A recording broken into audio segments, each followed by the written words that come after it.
کہ مل کے چلنے کا آج انہوں نے بولا بھی ہے کہ مل کے چلتے ہیں، تو کیا P T I Nawaz Sharif صاحب کے ساتھ مل کے گورنمنٹ بنائے گی؟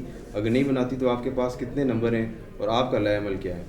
پہلی بات تو یہ ہے کہ میں نواز شریف کی اس بات کو فیور نہیں کرتا کہ جس طرح نواز شریف جس کے ساتھ صرف 50 سیٹیں ہیں اور 50 سیٹوں پہ وہ پرائم منسٹر بننے کا خواب دیکھ رہے ہیں. میں سمجھتا ہوں کہ اس وقت میجارٹی اگر کسی کے پاس ہے وہ پاکستان تحریک انصاف کے پاس ہے. الیکشن کمیشن کی بڑی آئینی ذمہ داری ہے کہ فری فیئر الیکشن نہ صرف کرائیں بل ان کا رزلٹ بھی with in the prescribe time جو ہے وہ ایشو کرائیں.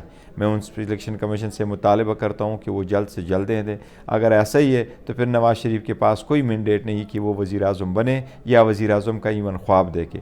دوسری طریقہ یہ ہے کہ نواز شریف جس طریقے سے آفر کریں آئے میرے ساتھ چلیں، کوئی ایسا نہیں جائے گا اس کے ساتھ. میرا نہیں خیال کہ پیپلز پارٹی بھی ایون ساتھ جائے گی. جہاں تک پاکستان تحریک انصاف کا تعلق ہے میں نہیں سمجھتا ہمارے پاس کوئی بھی ایسا آپشن ہوگا کہ ہم نواز شریف کے ساتھ اتحادی بنے. ہمارا اور اس کے اس بیانیے میں اور ہمارے اور اس کے منشور میں بہت بڑا فرق ہے. ہم ان کے ساتھ کوئی حکومت میں نہیں جانے والے.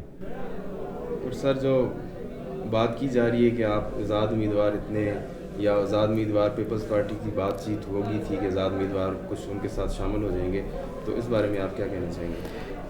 دیکھیں ہمیں جو نشانات الاٹ ہوئے تھے وہ آزاد امیدواروں کے نشانات الاٹ ہوئے تھے اور وہ سخت الاٹ ہوئے تھے کہ ایون ہمارے ساتھ بلے کا نشان موجود تھا. سپریم کورٹ کا ڈیسیجن بعد میں آیا تھا.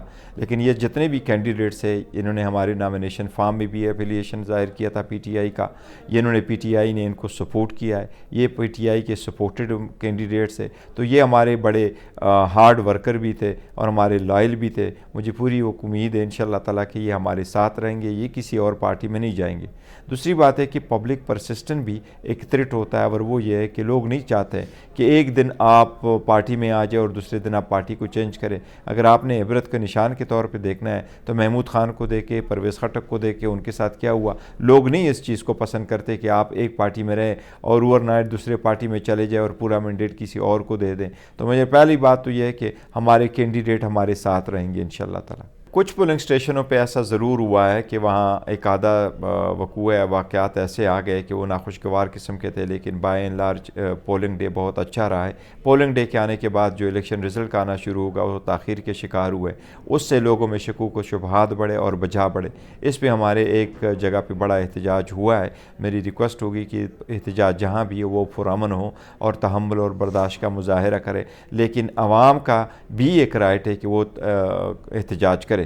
میں سب سے پہلے تو پاکستان الیکشن کمیشن سے مطالبہ کروں گا کہ وہ جلد سے جلد الیکشن دے دے، اور وہ الیکشن دے دے جو فارم 45 بنتا ہے اس کے نتیجے میں جو رزلٹ آیا ہو اس کو آپ ڈکلیئر کر دے as a result of the return candidate. اس کے علاوہ کوئی اور قابل قبول نہیں ہوگا. لیکن عوام کو چاہیے، اور میں سمجھتا ہوں کہ جتنے بھی ہمارے کینڈیڈیٹ ہیں جن کو رزلٹ ابھی تک نہیں ملا وہ عدالتوں میں جائیں، اپنے کیس وہاں فائٹ کریں، اپنے سارے فارم 45 عدالت کے سامنے رکھے، اور جو ادروائز آپ کو شک ہو کہ یہ کینڈیڈیٹ کا نتیجہ آ سکتا ہے ان کے خلاف آپ سٹے لے لیں تاکہ ان کا نتیجہ جو ہے اس فارم 45 کے برعکس نہ آئے.